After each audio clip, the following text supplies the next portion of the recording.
And I guess I would just want to start with where did you start from, and how have you made your living living in Muncie? Well, you may not want to know how I started. But, I started when I was in elementary school with a cart that we built, my brother and myself and my two cousins, and we started collecting trash when I was 10. The trash collection took place on a Monday morning. We would get up about 4:30, 5 o'clock, and we would go through the alleys and collect the metal that was in the trash and put it on our cart. And then we'd bring it back home and get cleaned up and go to school. And then when we finished school, we would push our cart about 10, 11 blocks to what we call a junkyard, and we would sell it for a penny a pound. And we might have anywhere from 400 to 500 pounds of metal on our cart. And Wow. I would get paid $3 and something or $4 and something, and then I would pay each of them something, and I would keep the rest. And that was my first real work where I earned money doing something for myself. At age 11, I got my first real job working for Mr. Guy McKee, who owned a barbershop downtown. And I was sitting on my front porch one day, just finished 6th grade, and the neighbor down the street, he said, "Hey Sam, do you want a job?" And I said, "Yes." He said, "Well, come on." So I went downtown with him, and he arranged for me to get the shoe shine job that he had. So I started shining shoes at age 11, and that was during the summer between my 6th and 7th grade year. My father raised 3 of us. We were from a single parent home. My father raised us, and there were 3 of us. And my father had lots of jobs, so I always followed him with the jobs that he had, which was cutting grass and a lot of wallpaper hanging, which we do in the evenings. And I could fold and paste the paper and hand it to him, and he would hang the paper. So that was my job to do that with him. So worked a number of odd jobs that way. My father also bought things, and if it was a car or a truck, that we cleaned it up and then he would sell it. Okay, and then if he bought the remains of a home that was being torn down, then it would be my brother's and my job to stay there and clean the brick. We would clean and stack brick. My father paid us a penny a brick. Okay. Or we would clean the lumber and stack it. So those are the kinds of things I did when I was young, and did those things through the time that I was in high school. Mm-hmm. When I finished high school and started Ball State, by that time I had worked for a number of people who either lived in their home and would cut their grass and clean their cars, or lived in an apartment, I'd clean their garage and clean their cars and put it back in. There's some things I'm not sharing with you because I've already put them in writing that matches some of this myself. Mm-hmm. But I would say that that's mainly how I made my living as a young person up through high school. And then when I started at Ball State, during the time that I was a freshman, I was in the Air Force ROTC, and a good friend of mine said, "Hey Sam, what are you going to do this summer?" I said, "I don't know." He said, "Well, my mother is in charge of housekeeping at Ball Hospital. Would you like a job?" And I said, "Well, yes." He said, "Well, I'll tell her. You just go over and she'll give you a job." So another friend of mine who was also in the ROTC program at Ball State, we went over and we were hired as in the housekeeping department at Ball Hospital. They were building what was called a new wing at that time. There's 7 floors to the building, which was the first addition to the old hospital. And we were given the opportunity to do all the cleaning of the windows, the aluminum around the glass we cleaned those areas on all 7 floors. Wow. So we were allowed to go in and start when we wanted to, clock in, and work as long as we wanted to. So we might work 50, 60, 70, 80 hours a week at $1.05 an hour. And so that was the first real job out of college. And, then after working there that summer, I had an opportunity to get a job working for Mr. Roy C. Bewley, who you may have run across his name while you were looking at things, as the Youth Y Director at the Branch YMCA. So I served 2 years as a Youth Y Director. Then after working there for 2 years, Mr. Bewley came to me and he says, Sam, I found a better job for you. And that speaks to the quality of the man, okay? Some people, when you're doing a good job, they just want to hold on to you. They don't want you to leave. But he was always looking out for people. And he says, I can get you a job working at Industrial Trust Bank. They need someone to come in and clean the 2nd floor of the downtown bank, and you'll make more money doing that. I was getting at that time $15 a week for working as a Youth Y Director, working from 5 to 9 each day, and working all day Saturdays, and sponsoring a dance on every other Friday or Saturday night. Okay, so I got paid every 2 weeks. So that gave me something to do though during the time when I was in school. So I got a job at an Industrial Trust Bank, working and cleaning their upstairs, the main office main bank downtown. And things went well, and they opened a new branch bank in Northwest Plaza, and they offered that to me. And then they opened another branch in Southway Plaza. They offered that to me. And then they gave me an opportunity to take care of some of the downstairs area, mainly to make sure that I had the lobby clean. Mr. Emerson took care of all the teller cages and all that, but I would come in and make sure the lobby was clean, the inside area where they made deposits, and the street was, sidewalk and curb was clean each night. And then that next morning I would go by on my way to school and check the glass in the front of the bank and check the sidewalk and curb and gutter, and if it needed cleaning I would clean those so they'd be fresh the next morning, because sometimes people would leave trash or something there. So I did that during the time that I was a college student until my senior year. And there were some things I won't tell you that happened that caused them to do some special things with me, but I also had some other places that I took care of. I always cleaned the barbershop since I was 11 and was paid for that, and I continued to do that through college. Also had 3 other places that I cleaned.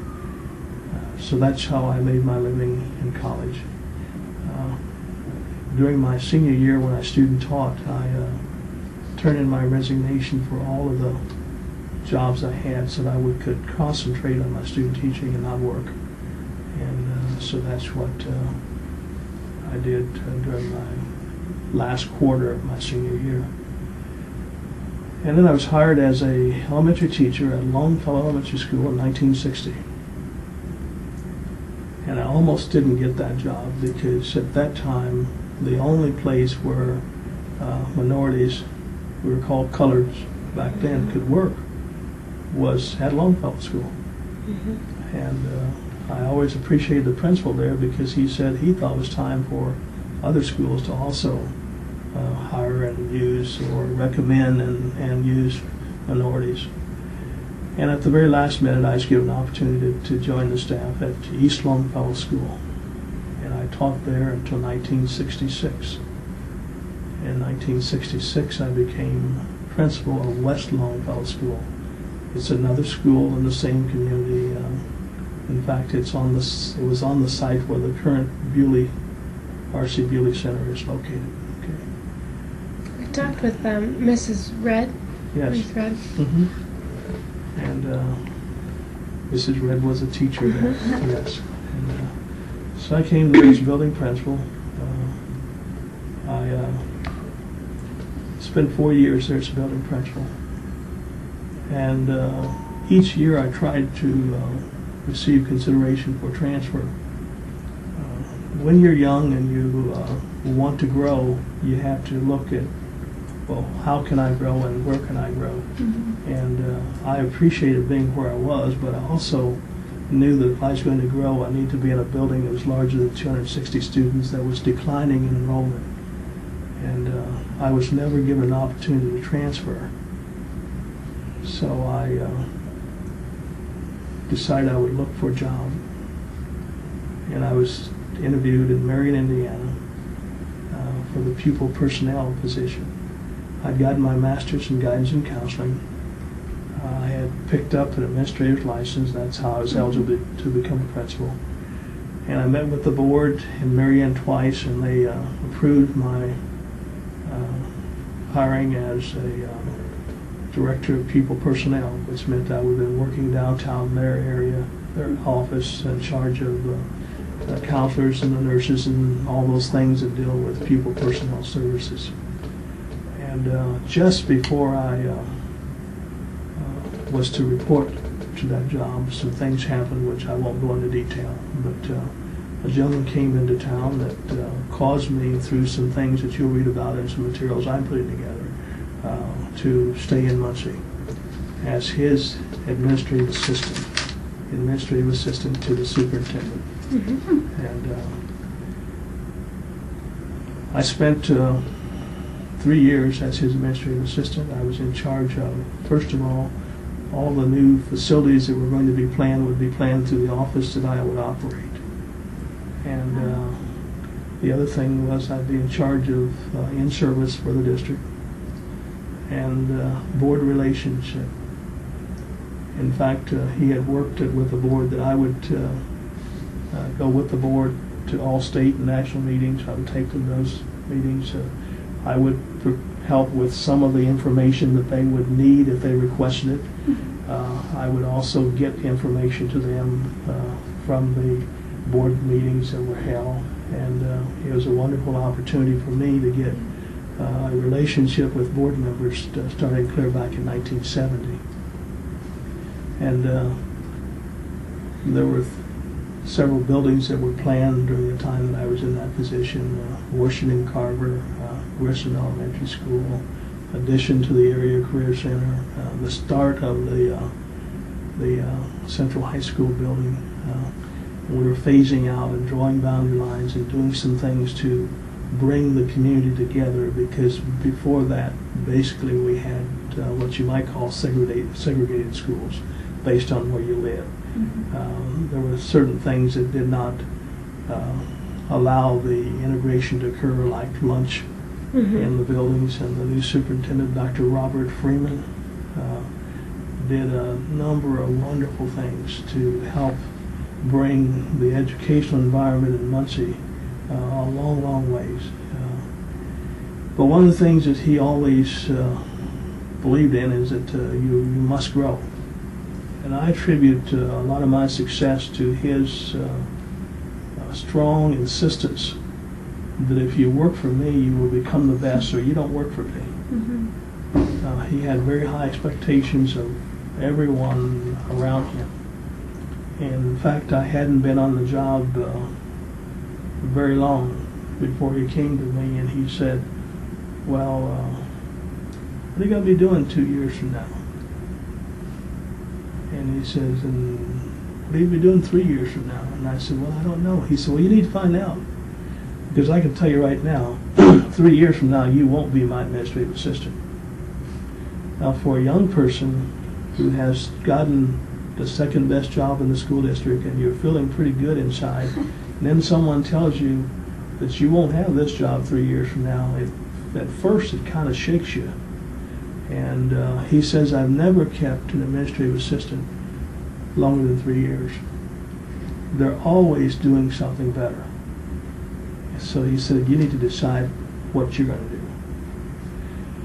And he sent me to IU and sent me there to apply for the doctoral program, and I was accepted, but I didn't think I wanted to go. Was married, we had 3 children. If I'd gone to IU, I didn't see financially how I could take my family, go to IU, not take a fellowship and not work, and then finish everything. So I checked at Ball State, and I was accepted at Ball State, and did enroll, and was able to finish everything that was left in 1 year, because I did not take a fellowship, I did not work. And we were able to make it on what we had saved and what we would borrow, and to get it behind me. I've seen so many people start a doctoral program, and they get everything done except the dissertation, and then they go back to work, and then it's difficult. So I was blessed, the good Lord blessed me to be able to go, and I did have an NDA fellowship that came along. Didn't have it when I went, but I've always found that when you're trying to do the right thing, there are good people who will come along and who will help you. I had a lot of help from a lot of people, especially Dr. Paul Nesper, who was chairman of my committee, and Dr. Merrill Strong, who was also on the committee, Dr. David Cooper, who worked with me in my reading cognate, and Dr. Frank Krause, who worked with me on my guidance and counseling cognate. And they worked with me in a way that had made it possible for me to get everything done. But if it had not been for them, I could not have. When I finished my doctoral work, and stop me at any time if you want to clarify things. When I finished my doctoral work, I had a cognate in guidance and counseling and in reading. And people asked me, in fact, Dr. Strom called me in one day and asked me, well, why are you getting endorsement in reading? You have to take those classes, you have to pass the reading proficiency part at the end of the classes, and why are you doing that? I said, because I think reading is the most important skill that will ever exist in schools. And any place that I work, I want to know just a little bit about it so that I can insist that people who work in that are doing the very best and are staying on top of it. And it has helped me throughout my career as an educator to have done that. I looked for a job.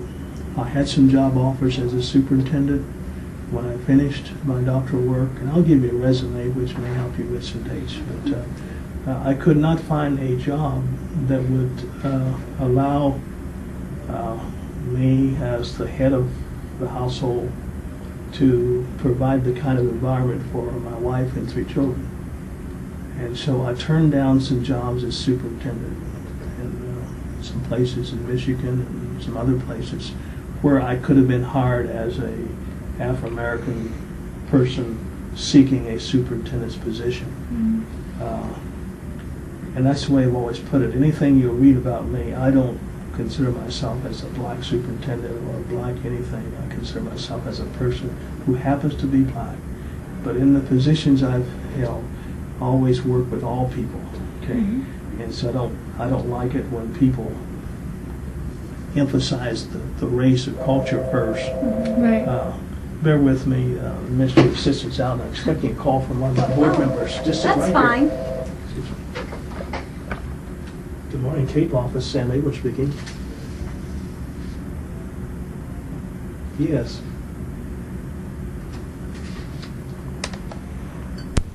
All right, we plan to give you time. Okay. Back to where I was and talking about my family and trying to find a good match and talking about my perception of who I am and why I wanted to not take just any job. We had 3 children. The oldest was almost 5 years older than the next one. I always share that to say that it does make a difference, okay? Our oldest was in high school at the time that I was finishing up my work, and so she's able to finish, and she decided to go to Ball State. So she was taken care of if we had left. But the other 2 being younger, and one just getting ready to go into high school, and the other one was in elementary school. We needed them to be someplace where they could get something, where they could also have some freedom to go and come, and somewhat of a safe environment. And we couldn't find that. Most of the places where I was looking for work were either in a larger city where it would be difficult for them to get around. They wouldn't be able to ride their bike. Where we live now is right next to Ball State. Their fields come up to our property, so our son could ride his bike from our house through Halden Village and over to the men's gym, and could practice with the basketball team every day. That they let him get in there. He called it practicing. They just called it taking care of him and letting him throw the balls to him, and every now and then showing him something, teaching him something. Our daughter, who was getting ready to go to high school, could get to her dance lessons and all those things. And we decided that we would stay here, and ended up staying here about 15 years more, as a result of not finding some place that would be where you want to raise your family and provide some experiences for them. But it was helpful to us. Yes, stop me. I'm sorry. Now your oldest went to Ball State. Is it a she? Your daughter? Yes. I'm sorry. Did she graduate from Ball State yet? She graduated from Ball State. What is she doing now? She's at home with her 10-year-old granddaughter now. Okay, with our 10-year-old granddaughter, her daughter. In Muncie? In Muncie, okay. This is a child that had open heart surgery at 11 months old, and just 2.5 years ago was released to do physical activities. And I'm thankful that the Lord has blessed them to decide what's important. As parents, we can't tell our children what's important. We dare not become a dictator in their lives, but I'm real thankful that she's able to take her to school, pick her up. She's in intramural basketball, and for some people that wouldn't be any big thing, but for her it's a big thing. She's dancing in a group at our church. Big thing for her. She still can't ride a bike, she can't swim, she can't do a lot of things. So that's what our daughter's doing now. That our second daughter, that I think it really helped for her to stay here and go to what was Northside High School, and to be a member of the Honor Society group, and to be chosen in that environment, if you knew it, with only just a few minority students at that time, be chosen as the prom queen. Tells you a little bit about her personality. That wouldn't have happened if we had taken a superintendent's job in a couple of little small communities where we would have been. She would not have had those experiences. She went to IU, graduated from IU. I did my dissertation in special ed.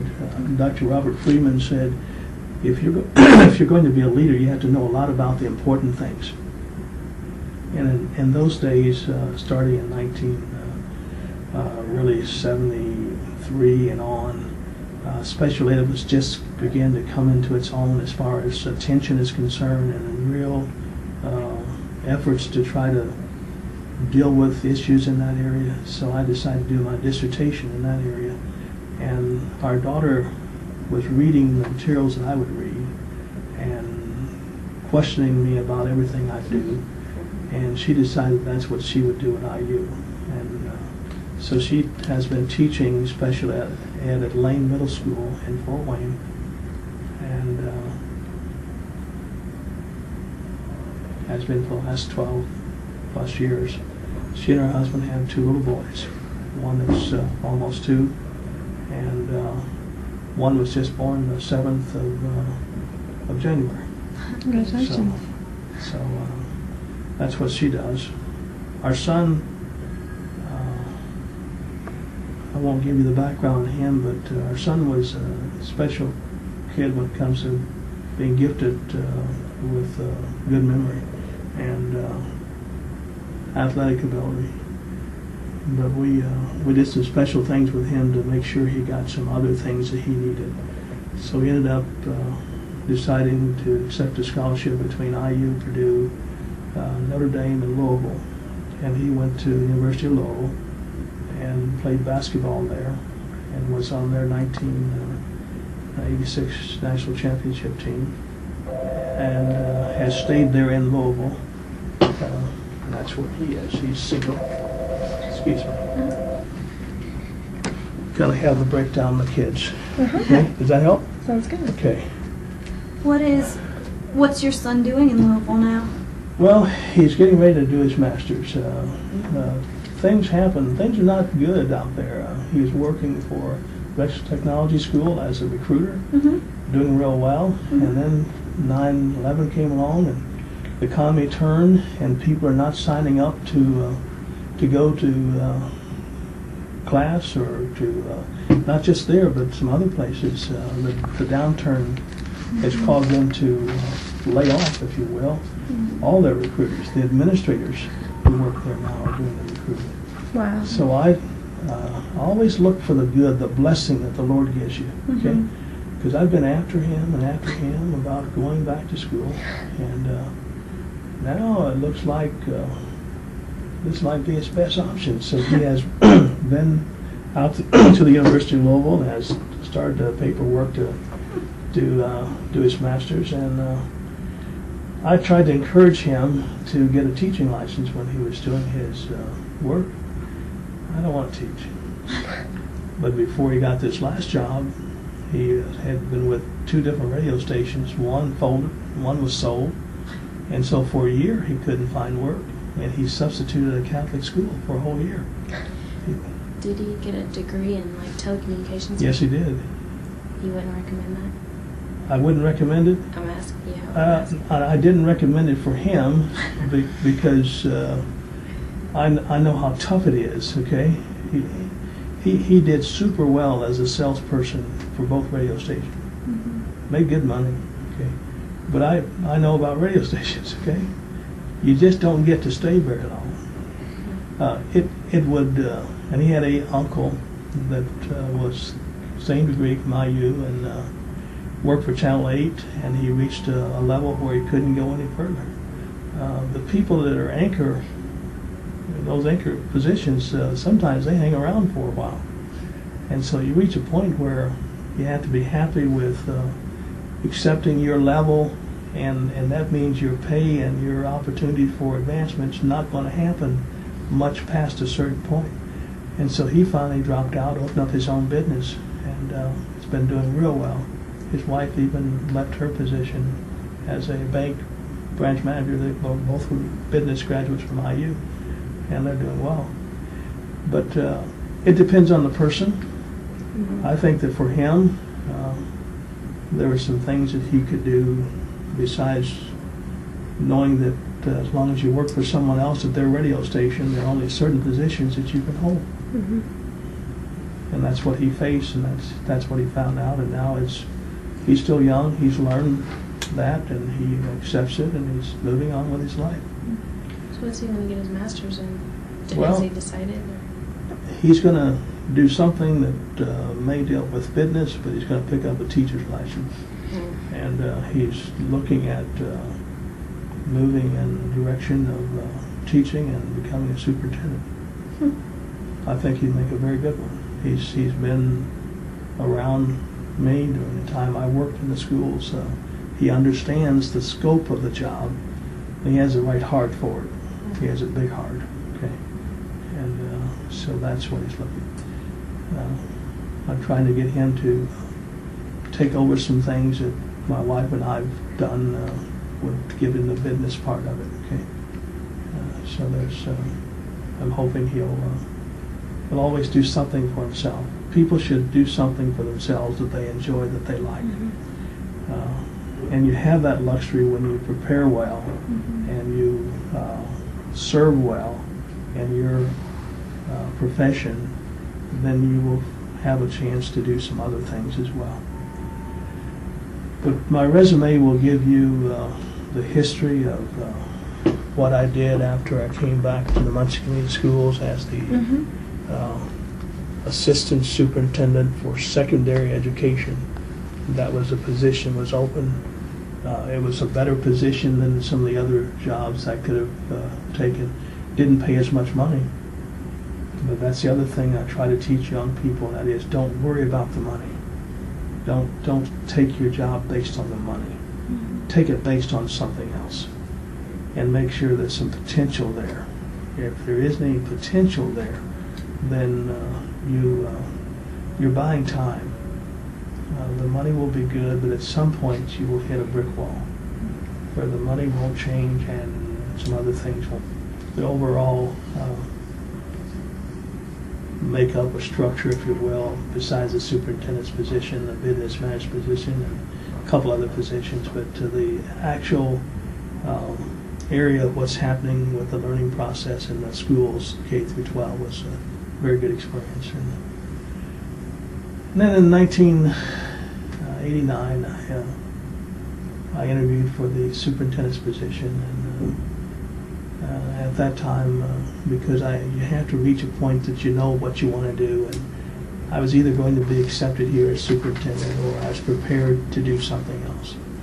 And so, as it turned out, I was accepted here as superintendent for the Muncie Community Schools, and served here until 1994, and was not looking for a job, and had said no to the headhunters who were talking to people who had been in superintendency more than 2 or 3 years.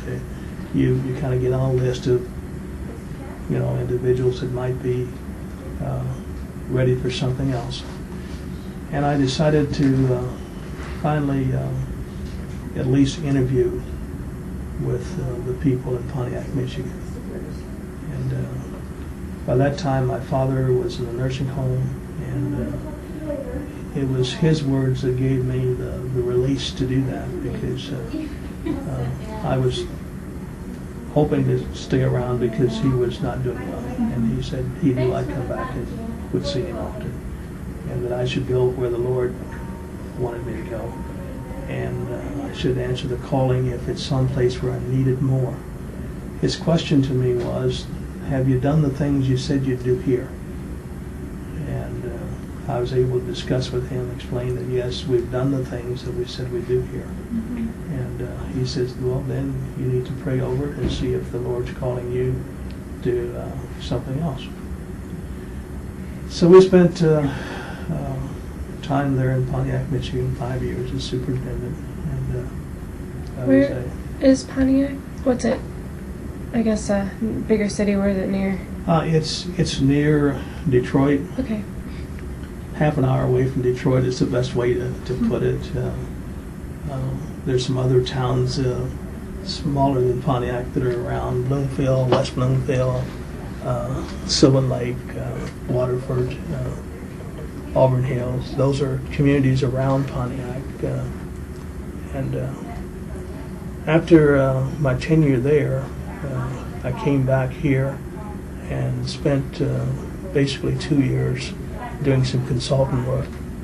I served as a consultant from time to time during my previous years, either in the summer or some special situation where I was allowed to be a part of a team. I did not have a consultant firm. One of my more interesting consultants assignment was because of Dr. J. Thompson, who was at Ball State University, and he had a 3-year contract with Jefferson Parish School District in New Orleans, and he allowed me to team with him. So a lot of the experiences I've had have been because of other good people who gave me an opportunity to be a part of something, and I've tried to pass that on by doing the same when I could. This position became available, and I applied for it, and I'll give you some information on this position, and you can decide if it's worth fitting in. You don't have very many pages, so a lot of what I'm sharing with you won't appear. I understand that, but that's basically how I've made my living. We've enjoyed being a part of this community. I watched this community change from a community where I had one other job I didn't tell you about, and that's before I got my shoe shine job. Starting in the 4th grade, I was allowed to come downtown and sell the Muncie Evening Press. And the press was a nickel, and I got 2 cents. And so from 4th grade on, I could start out. You get 5 papers your first time on the job. You sell those 5, you come back, you can get 10. You sell those 10, you can get 20. If you ever sell 20, you can get as many as you want, as many as you can carry. My goal was to sell 20 papers a night. And that would mean that I'd make 40 cents. And 40 cents was a lot of money for a 4th or 5th grader.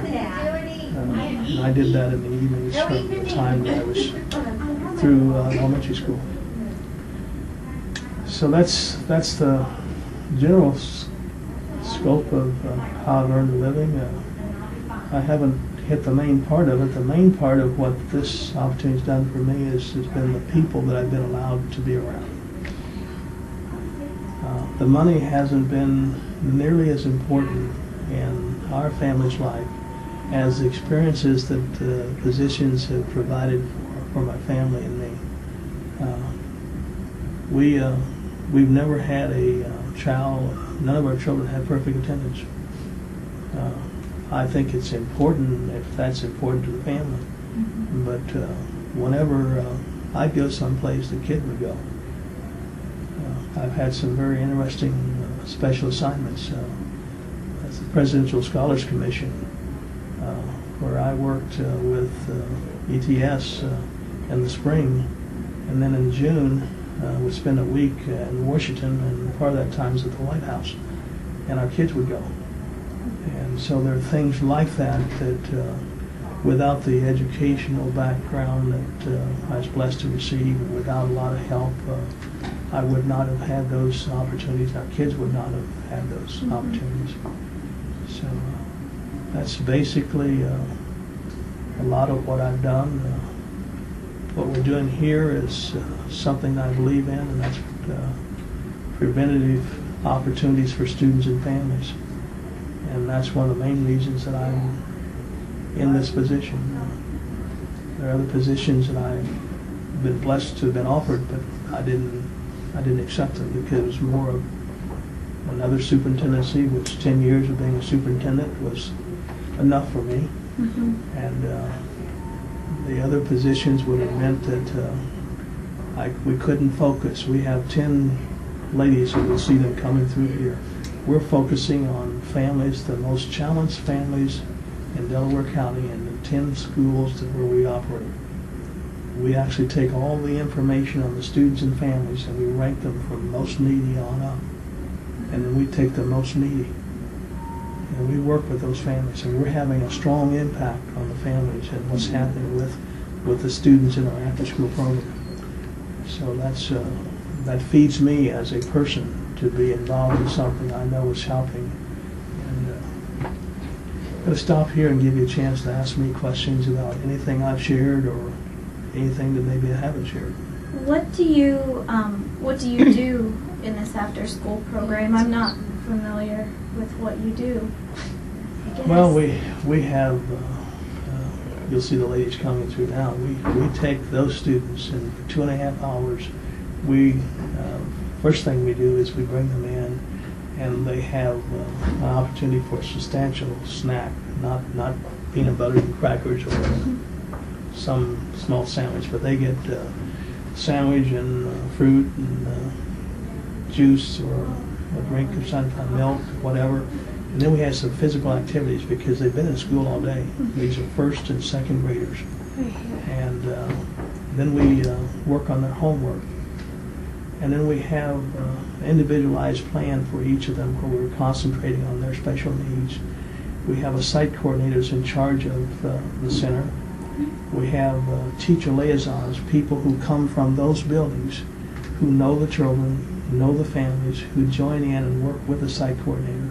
Then we have a support person, a paraprofessional, if you will, who assists.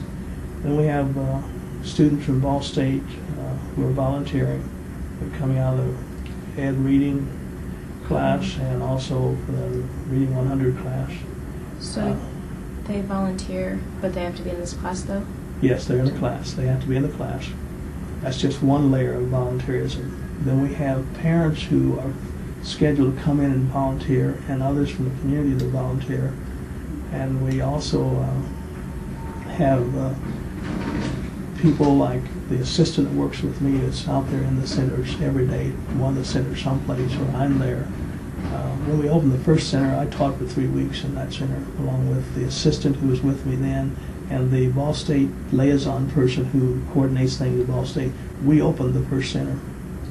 How many centers do you have now? We have 10 centers. We have 5 in Muncie and 5 that happen to be in the county. So, and then last year, the 5 that opened last year were grades 1 and 2. Now it's 1, 2, and 3. And we work with them and providing a number of experiences for them. People either coming in or we're taking them someplace, as well as special materials that we purchase for the reading that complements what's happening during the day. And I'm so sorry. That's all right. I turned it off. They're given an opportunity. We take them home. Transportation provided. We have a communications marketing committee that's just functioning now to start putting together our brochures and these kinds of things. When you're starting a program, you don't always have all that at the very beginning of the efforts, but that's basically what we do. We have a second component to what we do, and that's a priority school. It's the YOC. And what happens there is any student in grades 6 through 12 who've had their second multiple-day suspension of 3 days or more are referred to the YOC out on Kilgore. And they spend their 3 days, 5 days, 10 days working on things that they would have worked on back in their home school. And then they go back to their home school. There's counseling while they're there. There's counseling back to school in return. There's counseling for the family also once they've gone through the experience. And then we added this year an expulsion component. So if Sam Abram, being the mean guy that I am, if I did something that was, really wrong, and they're saying, well, you can no longer attend, then I am allowed to go to the YLC, and I spend the rest of that semester, the rest of that year, whatever the length of term is, working on a schedule of most of the classes that I had when I was in high school. They don't have labs out there, so you might lose a chemistry class if you had it, but most of the other things we can accommodate. Do they have any other programs like this, around? Is it affiliated with anything? Or? Nothing quite like ours, okay? This is not a boastful statement. It's just a fact. It sounds phenomenal. It's just a fact, okay? We're making a difference and putting together the report that's due to Eli Lilly. This is a $5 million grant that came from the Lilly Endowment through the Community Foundation of Muncie and Delaware County, and they're the one that has the grant. You may have overheard a little bit about a person that called. The first call was a person that wanted a copy of that grant. And we don't give out copies of the whole grant. There's lots of things in there and financial information and all that everyone does need to be aware of. And it's changed a lot. Part of my job as administrator is to make recommendations to the CAPE board. This is a spinoff from the foundation on changes that I think should be made in the grant. And of course that comes from a lot of input from committees that function. And so it's a wonderful program. It's a program that some children don't want. You may not have gathered my upbringing. I said that my father raised 3 children. I had an older sister, a younger brother. And you may not have understood that at 4th grade I could leave school and go downtown. Okay, I could sell paper. My father didn't get home till 5, so whatever I did between 4 and 5, I did. He grew up trusting me, so I could do that. But students who are in need of help sometimes say they don't want it, and sometimes the parents say, "It's okay, you don't have to." Do you require, like you mentioned, counseling for the parents? Is that only if they want to, or is it? You can't make them. Okay, a lot of life has to do with the skills that whoever's in charge have.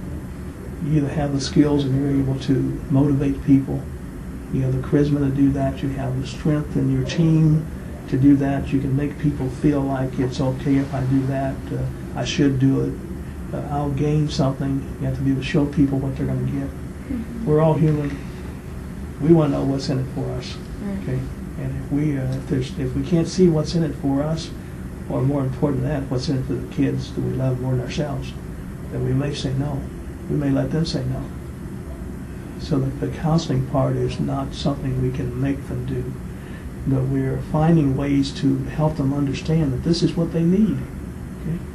And when was the program started? I came on board October 15th of 2001. So October 15, 2002 was my first year.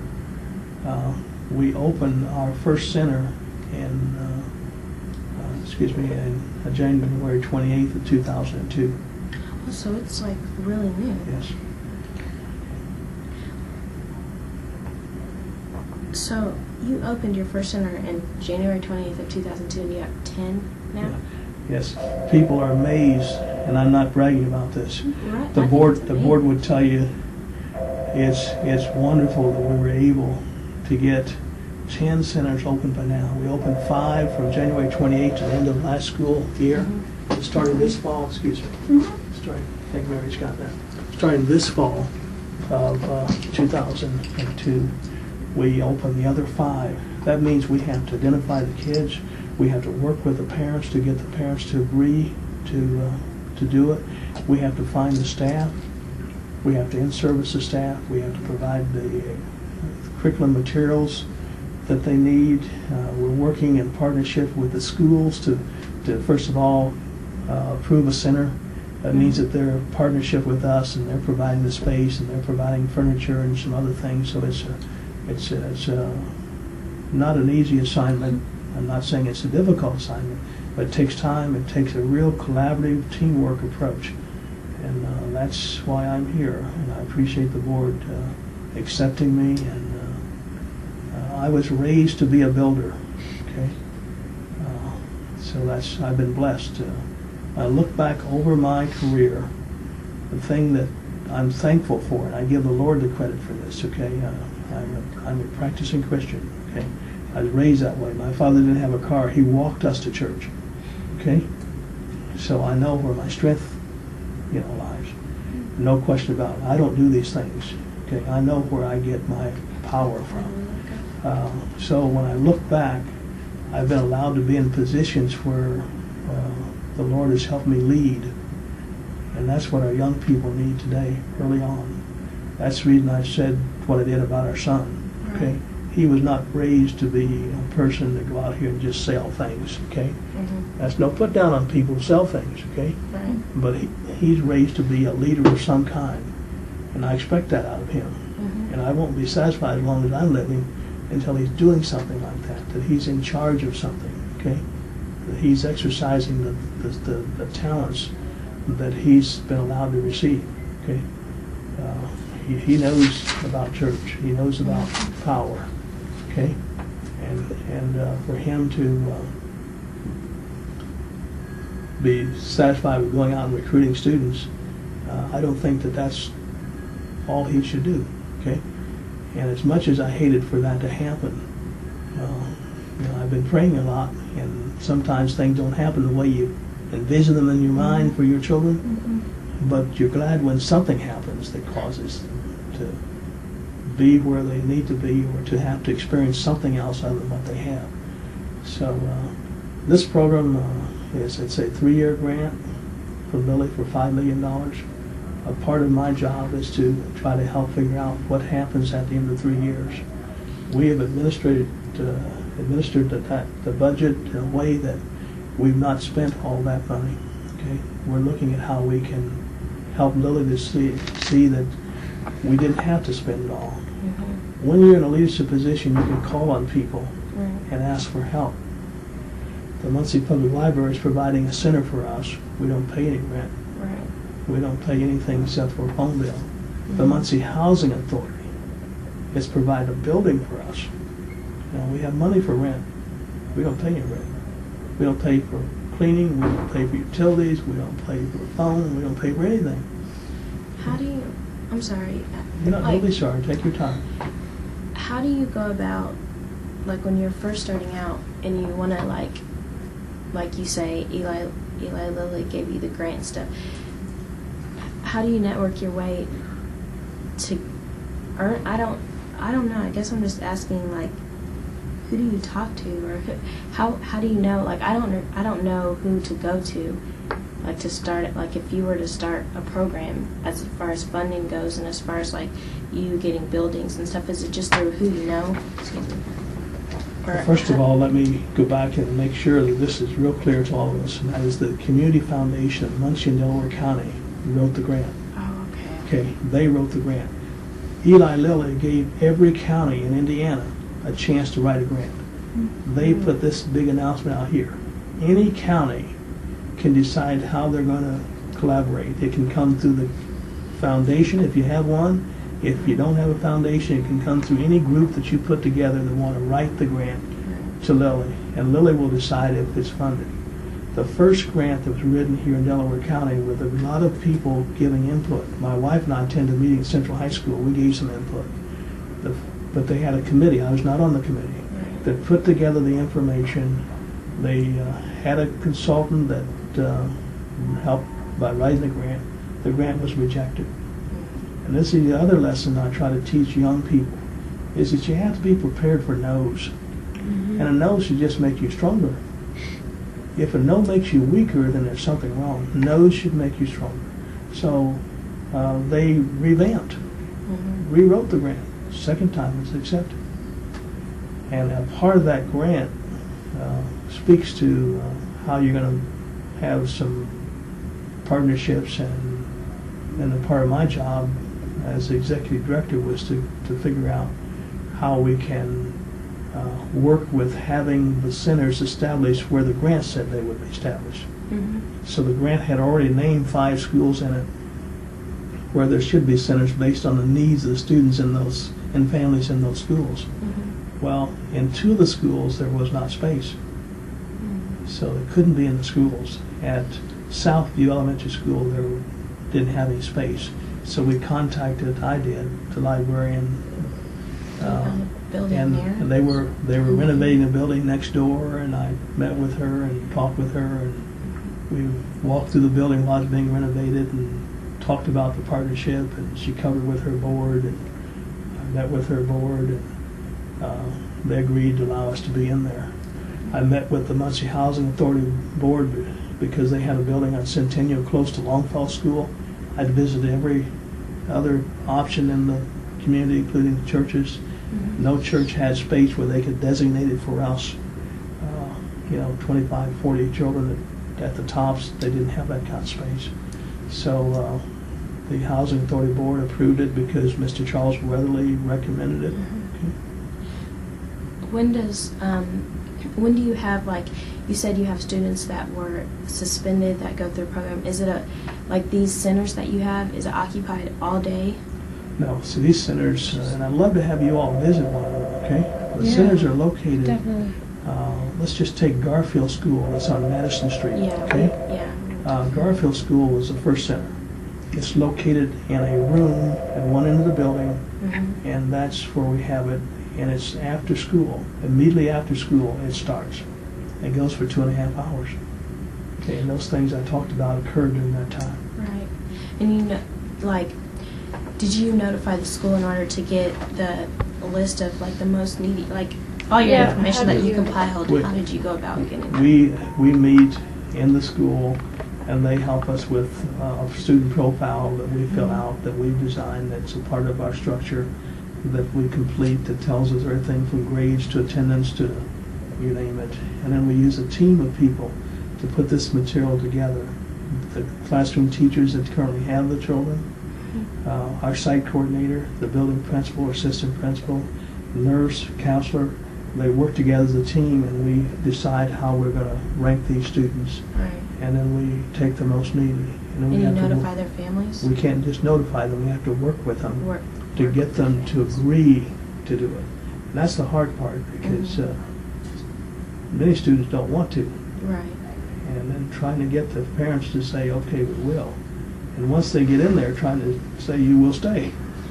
Okay? How many children are you currently servicing?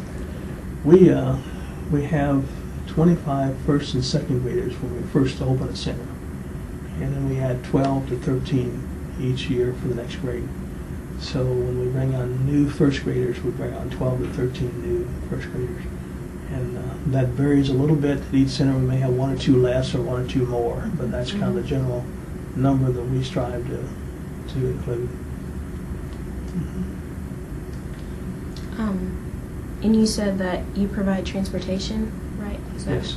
Is it like through the schools or? We pay the same bus company that that's used during the day when transportation is needed, and we pay them for transporting the students home to their door.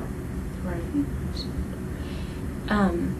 Does it just your age group is just first and second graders? And third graders in the first 5 centers. Is there a hope to expand more? Well, keep in mind this is a 3-year grant, and we're trying to look at how we will sustain the program, how we're going to keep it going. A part of that is already built into the grant. The Community Foundation of Muncie and Delaware County has pledged $500,000 to help it to continue.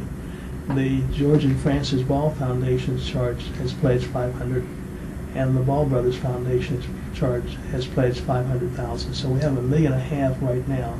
And the other part of what we need to do between now and a year and a half from now is to figure out how we're going to get some grants and how we're going to have some other partnerships to continue it. And how do we adjust things to have it continue? How do your, I know that you were talking about volunteers and you have the ones that are enrolled in certain classes at Ball State.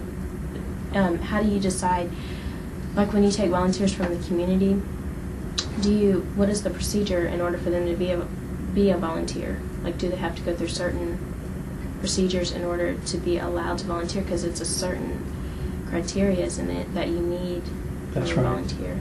We have to decide who's coming and what they have to offer, and we see how we make that a fit. Okay. If we have a retired teacher that's coming, that's one thing. If we have a person that lives in the community that was a postman for 46 years, that's another. But it doesn't mean that one's more important than the other. Right. It's just different. So if we have a person come in who is a postman who can still wear his uniform from the service, he comes in his uniform and he volunteers, and he talks about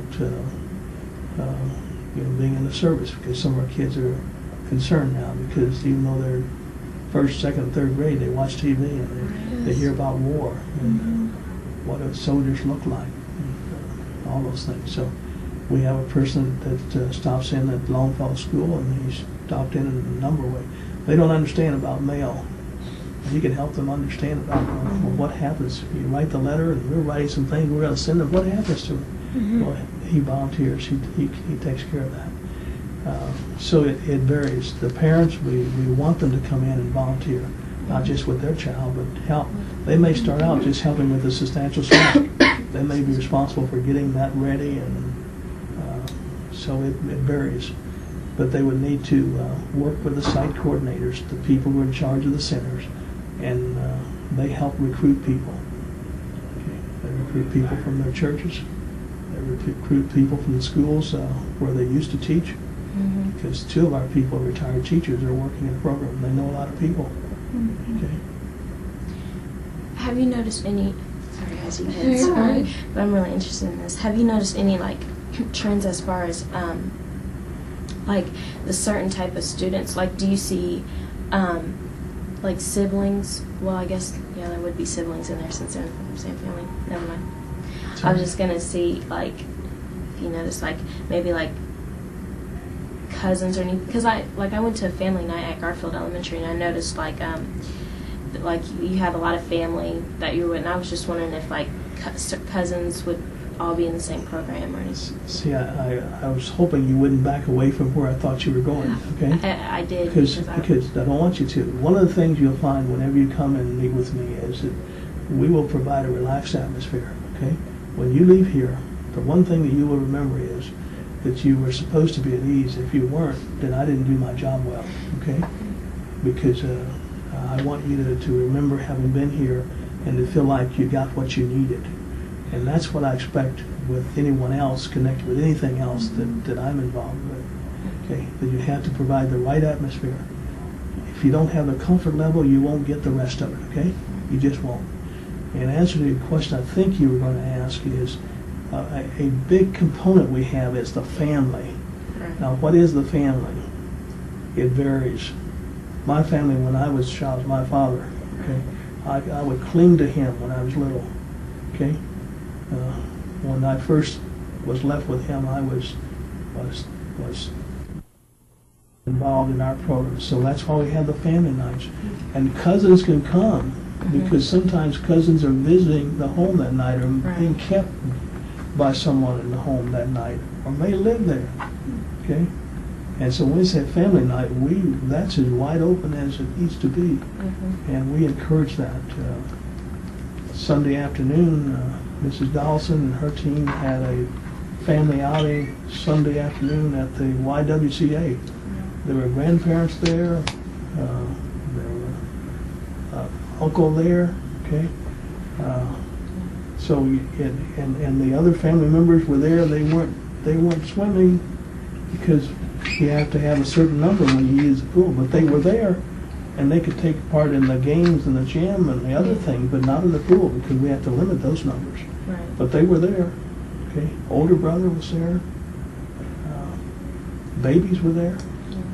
So we think that's real important. Part of what this program is supposed to do is to help the family to gain some things that otherwise they wouldn't get. I always make this point. The schools in Delaware County are doing a good to excellent job, but they can't do what we do because they don't have that kind of time or energy, or they don't have the resources. Each one of our centers has $6,000 to spend on field trips. There's not another classroom anywhere in the state of Indiana that has $6,000 to spend on field trips. Anywhere. Okay? So we can make sure that we practice what we say we believe. We believe that these families that have students who are challenged academically and socially sometimes or whatever, they need good experiences. They need a good foundation. You can't learn to read when you can't tie words to things. Okay? So it's really important that we establish the program in a way that has a base that is different than some other things, because you can't keep students 2.5 hours, 4 days a week, Monday through Thursday, and just say, well, we're going to keep doing what we're doing all day. It has to be structured, but it also has to be something that's seen as fun as well. Yeah. So. Was the family night, I went to a family night and it's like every second Tuesday of the month or every first Tuesday of the month. Is that with your guys' program or is that through It depends on which one you went to. Oh, okay. We have our own. The schools have theirs. Our site coordinators always go to theirs and participate and help. Yeah. And we have teachers that volunteer and help with ours. Ours would be, you probably went to one that was the schools. Yeah, I think Okay. But our site coordinator, Mrs. Ward, would have been there. She makes them all. Okay.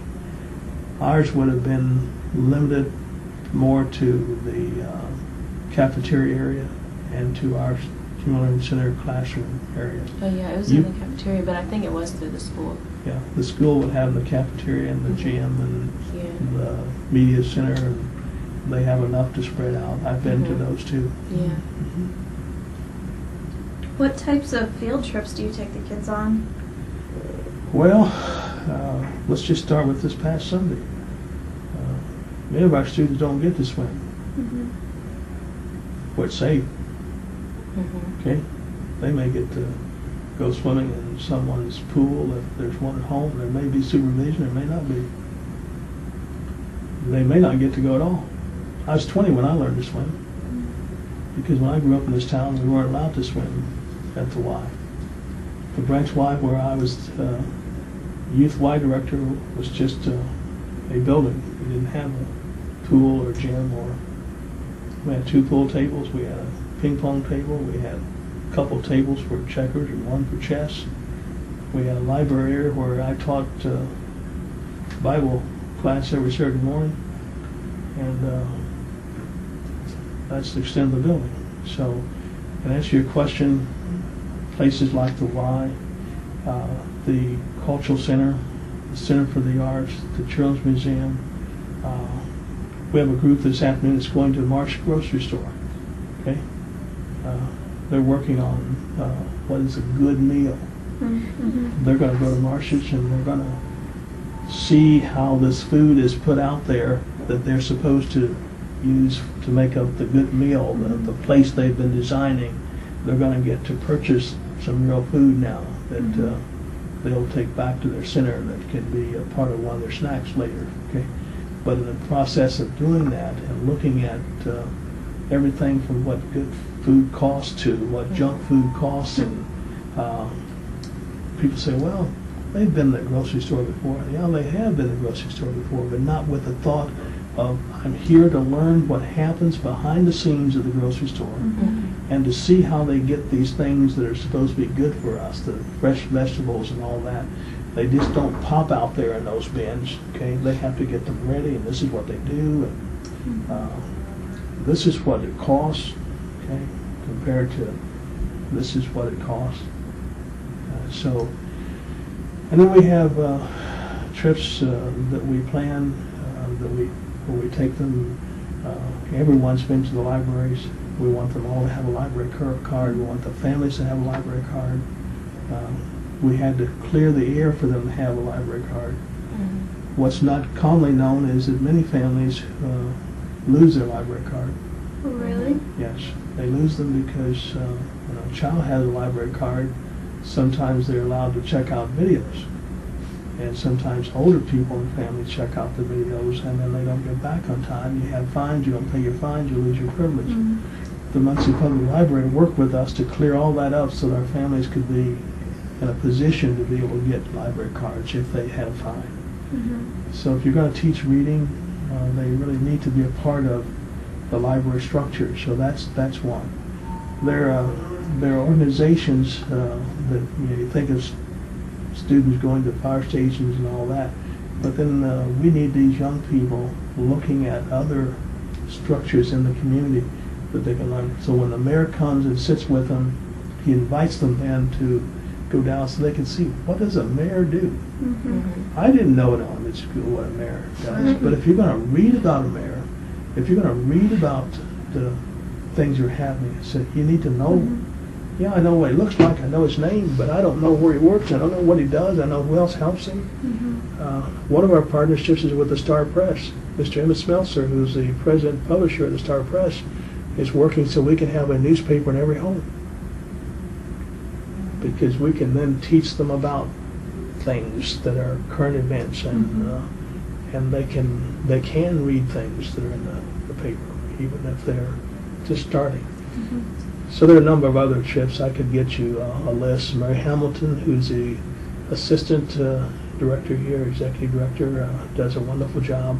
We're putting that together. I'm sorry, it'd be nice if I had it right now, because that's exactly what they're putting together this week, is a list of all those experiences. Okay? There are some other interesting things from depending on your school community that you might go to. Let's see if I can think of one in particular. Well, Ball State. Just think about where you are.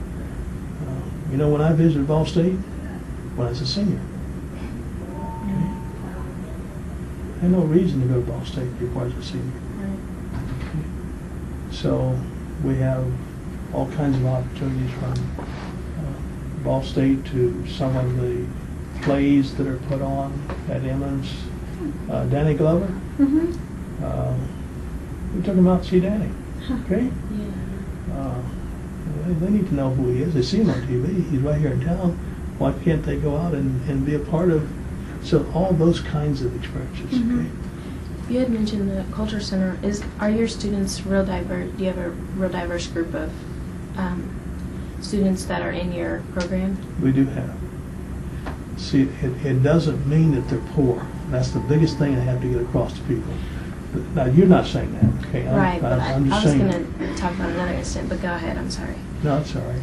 There were, I'm going to mention this, I went to the family night, and I was talking, they were giving away, like they were playing bingo, and they were giving away, like, their cards were words that were, that they would learn and stuff, and they were giving away household items. Yes, they were.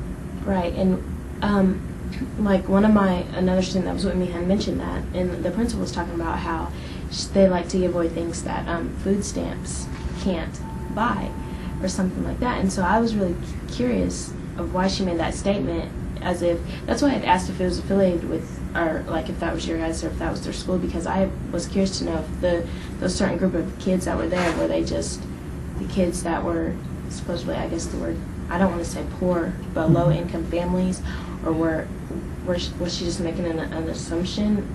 What? I don't know. Well, I wouldn't want to think she's making an assumption, because she knows her student population and community better than I do, because she's there every day. Uh-huh.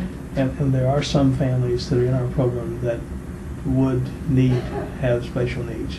Right. And there's some real tough situations there.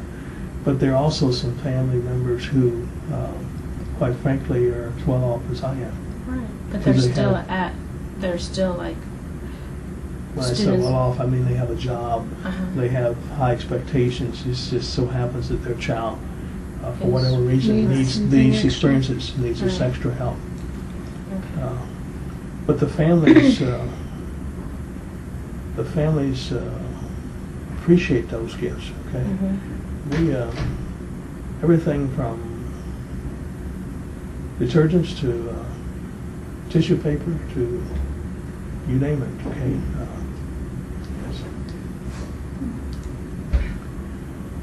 I must say I'm absolutely speechless about the program. I mean, it No, sounds it's- absolutely amazing. Phenomenal. Well, that wasn't why you came, though. Was it? No, but Well, wow. I'm glad, because, like, Something that you want to do. yeah, that's exactly in the same lines. Okay. But I am getting a degree in TCOM, but Well, TCOM in Spanish. See, I've learned there's something else, and you'll notice that I told you a lot about myself, right? So when you leave here, you'll have some idea. I have a wife that we've been married for 45 years. We have 3 children. And, my wife went to Ball State, but in order for her to help me with the kids, and for her to be mainly responsible for them, it was better that she spent her time as a beautician, and she had complete control of her day and her week, and whenever we wanted to go someplace, she could go, okay? And I emphasize that because I can tell you that our children will tell you that they are better off because they got to go to some of those places. When I wanted to become the best trained negotiator in public schools, if you will, then one of the things I need to do is go to Denver for a week for advanced collective bargaining training. Okay? Well, they just went with me for a week. Okay? So I say that to say that one of the things that I try to do is to make sure that you've had a chance today to find out as much about my work as you can, but to relate me to my work, okay? There's a reason why I work. Most of my friends don't work now, okay? Most of my friends I went to school with are retired, and they sometimes ask me, why don't I move to Florida and get a home, play golf and fish like they do, or why don't I, let this stuff go and let's do some things together. I'm built to work. I hate to say it that way, but that's how simple it is. I'm raised and built to work. But I have certain expectations. One, you each have a chance to ask me anything you want to ask me and to get to know a little bit about me. Now, before you can leave, you have to tell me a little bit about yourself and what your plans are. And then I want each of you to know that if there's anything that our office can do to help you beyond this, okay, if this is all that ever happens with our thoughts about life and what you're doing, then we miss something. So I especially like to clarify, if I need to further, why I'm saying our son needs to have looked at something else, because the places where he was willing to work, Right. you get that, willing? Mm-hmm. He wanted to stay in Louisville. If he had been willing to move, I wouldn't be saying what I'm saying about him, okay? He was not, and still is not, willing to leave Louisville.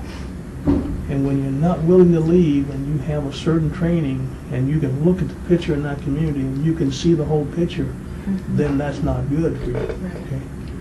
He had opportunities to move and he wouldn't, and we couldn't encourage him to. And this is not negative. I know you're taping it. It's not negative. I'm just saying it depends on the person. And my advice to you before you share anything with me is you have to be flexible in that field. Yeah. Okay? Well, I plan, this is my goals. Well, I won't say my goals. I think my will is that I'm going to graduate with a TCOM and Spanish major. And see, that's special. yeah, and I'm going to try to get an internship at MTV Studios and hopefully get hired on there, because if I work for MTV as a VJ, I'll gain celebrity status. And so that way I'm going to go to South America and teach English in South America and help as far as the drug problems, and then go to Africa and help with the fight of AIDS. And I think that all this is easier. Like I've noticed that like a lot of celebrities get grants and money easier to help these, and that's why I did the TCOM major. And then whenever I settle down in the States, I'm going to work with the inner city schools. That's why this program was interesting to me, because it's like along the lines of what I want to do. Because I think like as far as like all the problems that we may have in our country, I think all originate you can start solving through the school systems. There's like a lot of children in inner city schools, and that's why I decided to target those, I guess. I never attended an inner city school, but so I don't know if I can relate on that. Where are you from? I went to high school in Indianapolis, but I was raised in Greencastle, Indiana. Small town. Okay. I guess I'm kind of a floater. I'm not really from anywhere. I lived in a small town in southern Ohio until I was 13. And then my parents moved to a suburb of Columbus, Ohio, and I graduated from there. And while I was a senior, my dad got a job in Lafayette, Indiana. So he moved over here, and then when I graduated, my mom moved over. Mm-hmm. So they live in Lafayette now, and I go to Ball State. So I don't really have a home. What's your major? Anthropology. And this is my last semester. I'm almost done and I don't know what I'm doing. There's nothing wrong with that? I don't think that there is. I mean, there's a lot of opportunities. I just have to sell myself to whatever I want to do. I don't feel limited by my major. I don't feel limited by any means. I just think that it's up to me. Do you know what you want to do? Oh, you want to work with bones, right? Something with bones? I could go into osteology, do work with bones, but I don't know. The more I think about it, I'm only 21 years old. What do I really know about figuring out what I'll be doing when I'm 50 years old? I have this set plan. I'm like, I'm going to do this, I'm going to do this. I just kind of, I let the wind take me wherever, but I'm not the kind of person that'll settle. I'm not waiting for something to happen, but I'm not forcing myself into anything. That's good. Let me share with you that my master's work was in guidance and counseling, okay? Mm-hmm. And I'm not counseling either, okay? I'm just saying that as long as you're comfortable with yourself and you're not causing any harm to anybody else, okay? And you understand the responsibility of being an adult, meaning that you're going to have to do something. Mm-hmm. You don't have Right. to know exactly what that is. As long as your goal isn't, I'm just going to finish school and just do nothing, Mhm. okay? As long as you understand that something else has to follow. Mm-hmm. And there are a lot of options, and you can pick one, and it won't be the only one, okay? I'm not doing what I dreamed of doing. This is completely foreign to what I dreamed of doing. I was supposed to be an officer in the Air Force. and I wanted to be a pilot. I've wanted to be a pilot since I was in the 4th grade. I used to want to be a pilot. Yeah, but I'm not. Okay. I'm graduating in May with a major in anthropology and history, and I've applied to a couple graduate PhD programs right now, and so I hope to get some letters in the mail soon that will tell me I'm in. But I'm going to hopefully go on to a graduate degree, and most of the schools now are you get your master's and PhD kind of as a sure shot through, because I would like to be a professor. I've looked into staying with anthropology or going into actually school administration is something I've thought of too. So. Let me thank each of you for sharing something about yourselves, and just know that I appreciate the work you're doing on the book. Okay, there is another side that needs to be told, and it's in summary to my remarks, it would be that if it had not been for some good people, I wouldn't be sitting here. Okay? Mr. Bewley didn't have to hire me. There were people that were better qualified for the job than I was. He hired me because he could help me. I look back on now, and I know that's why he gave me the job. I was younger than some of the people that could have been given the job. I didn't know as much about the athletic kinds of things that happened with the Y as some other people did. But that wasn't why he picked me. He finally told me one day he picked me because of my potential.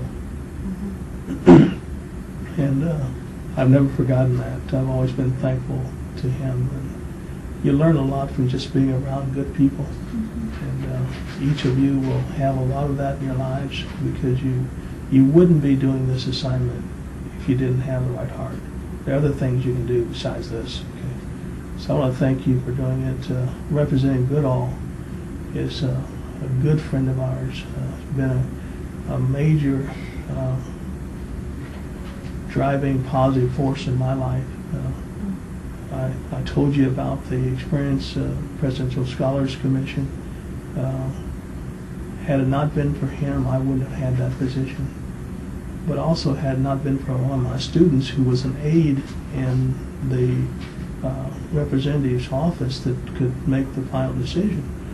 The representative had a chance to select a person for that slot. And I happened to have been registered that year as a person of a different party.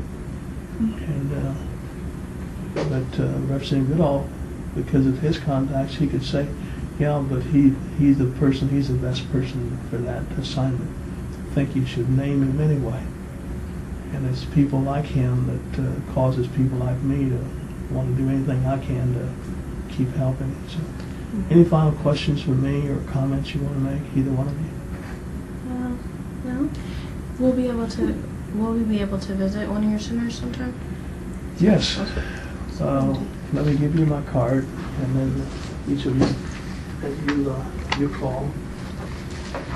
We may, if you don't mind, have more questions for you at That's another fine. time. We may need That's to get fine. in contact with you again. You have my number. It's been fantastic talking with you. Well, Thank appreciate you. that. Thank you. It seems like you have led a phenomenal life. Well, it's a blessed life, okay? Remember what I told you, Yes. okay? That's not me. I truly mean that. I'm not saying it just because it's the right thing to say to you. I'm really saying that my steps have been ordered, okay? There are things that have happened to me that weren't really supposed to happen. I mean, it wasn't supposed to get worked out that way. I'm thankful, and I feel indebted to a lot of people who helped me. So I just wish each of you the best, and just remember you are young, okay? And at 21, when I finished, I didn't have a job until 2 weeks before school started. I could have had a job teaching in Columbus, Ohio. Okay? I could have had a job teaching in Annapolis. I could have had a job teaching in San Francisco, where many of my friends went, or in Los Angeles. Okay? But I wasn't ready to moved, didn't feel comfortable doing that. So it wasn't until 2 weeks before school started that I was told I had a job here. So just don't fret over some things, and just stay close to your family and make sure they know you're okay, and then you'll be okay. That's the mainstay. We're trying to instill that in the families we work with. You know, we want them to understand a little bit more about some of the things that we believe about families, that we've seen work well for families, and getting along and sharing and supporting and all that is a part of what we teach. If you want to visit the centers, call that number, and I'll prepare Pat before you leave, have you introduce yourselves to her, and then you call, and you'll probably get her, and just tell her you're calling because you'd like to schedule a time to visit the centers, and she'll work with Mary to get you set up. Okay? Thank you so much.